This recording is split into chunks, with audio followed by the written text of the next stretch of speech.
Del Santo Evangelio según San Marcos. En aquel tiempo, cuando salía Jesús al camino, se le acercó corriendo un hombre, se arrodilló ante él y le preguntó: «Maestro bueno, ¿qué debo hacer para alcanzar la vida eterna?». Jesús le contestó: «¿Por qué me llamas bueno? Nadie es bueno sino solo Dios. Ya sabes los mandamientos: no matarás, no cometerás adulterio, no robarás, no levantarás falso testimonio, no cometerás fraudes, honrarás a tu padre y a tu madre». Entonces él le contestó: «Maestro, todo eso lo he cumplido desde muy joven». Jesús lo miró con amor y le dijo: «Solo una cosa te falta. Ve y vende lo que tienes. Da el dinero a los pobres y así tendrás un tesoro en los cielos. Después, ven y sígueme». Pero al oír estas palabras, el hombre se entristeció y se fue apesadumbrado, porque tenía muchos bienes.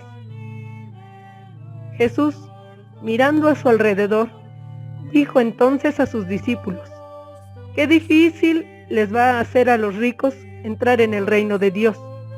Los discípulos quedaron sorprendidos ante estas palabras, pero Jesús insistió: «Hijitos, qué difícil es para los que confían en las riquezas entrar en el reino de Dios. Más fácil le es a un camello pasar por el ojo de una aguja, que a un rico entrar en el reino de Dios». Ellos se asombraron todavía más y comentaban entre sí: «Entonces, ¿quién puede salvarse?». Jesús, mirándolos fijamente, les dijo: «Es imposible para los hombres, mas no para Dios. Para Dios todo es posible». Entonces Pedro le dijo a Jesús: «Señor, ya ves que nosotros lo hemos dejado todo para seguirte». Jesús le respondió: «Yo les aseguro, nadie que haya dejado casa, o hermanos, o hermanas, o padre, o madre, o hijos, o tierras, por mí y por el Evangelio, dejará de recibir en esta vida el 100 por 1 en casas, hermanos, hermanas, madres, hijos y tierras, junto con persecuciones, y en el otro mundo la vida eterna». Palabra del Señor.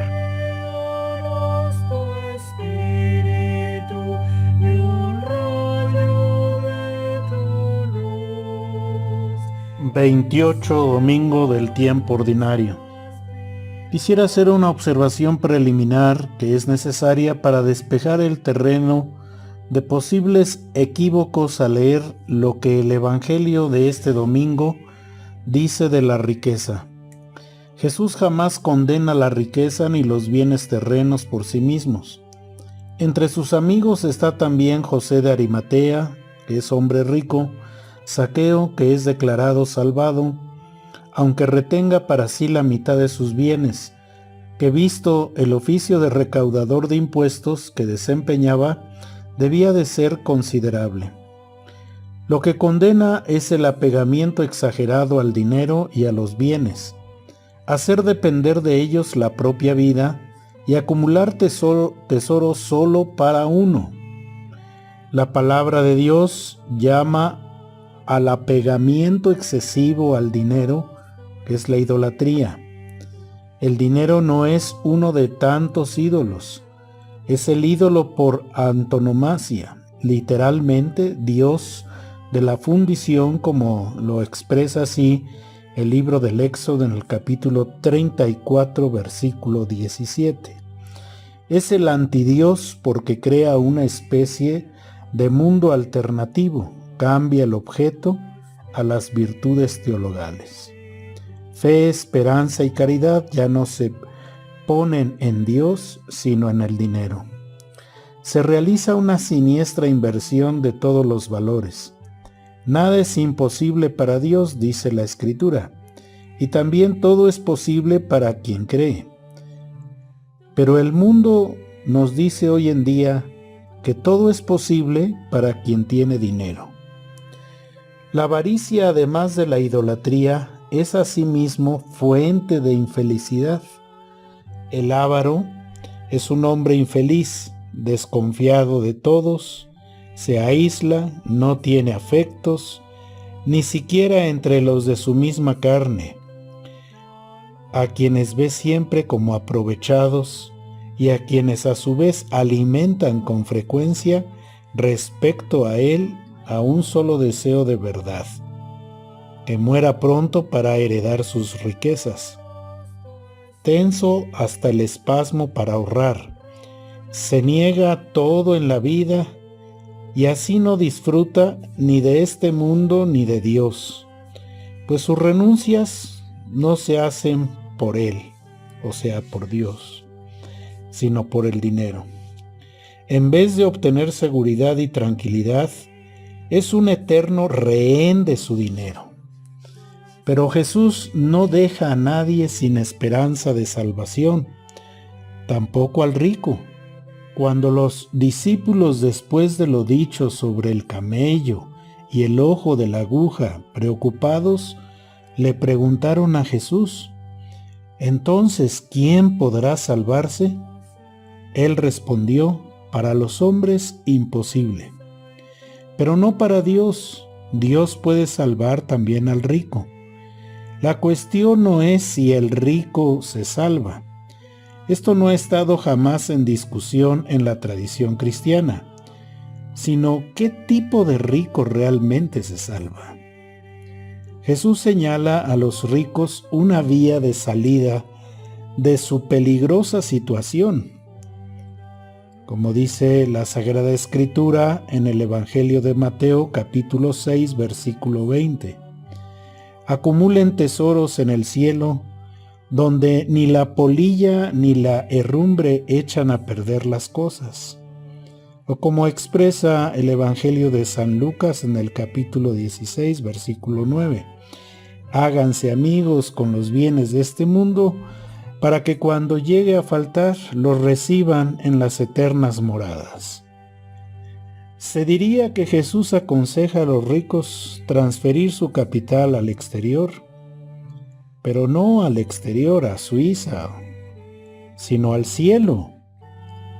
Muchos, dice San Agustín, se afanan en meter su propio dinero bajo tierra, privándose hasta del placer de verlo, a veces durante toda la vida, con tal de saberlo seguro.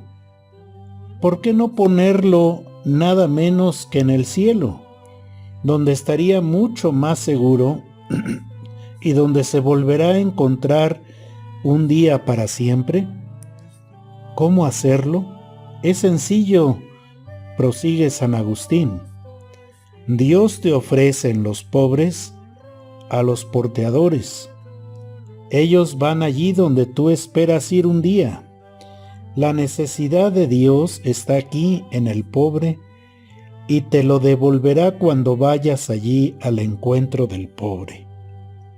Pero está claro que Dios nos ofrece otro camino más útil para el uso también de las riquezas. Existe también el de pagar honestamente los impuestos, crear nuevos puestos de trabajo, dar un salario más generoso a los trabajadores cuando la situación lo permita, poner en marcha empresas locales en los países en vías de desarrollo. En resumen, poner a rendir el dinero, hacerlo fluir, ser canales que hacen circular el agua, no lagos artificiales que la retienen solo para sí. Hay mucho más alegría para aquellos que teniendo riquezas las saben administrar correctamente e inclusive las usan para el bien común de la sociedad, especialmente de los pobres. Dios hoy nos invita a escuchar el clamor de los pobres y a compartir desde nuestra riqueza, dando con amor, con misericordia y viendo en ellos, en los pobres, la hermosa imagen de Dios que nos sonríe. Feliz domingo para todos.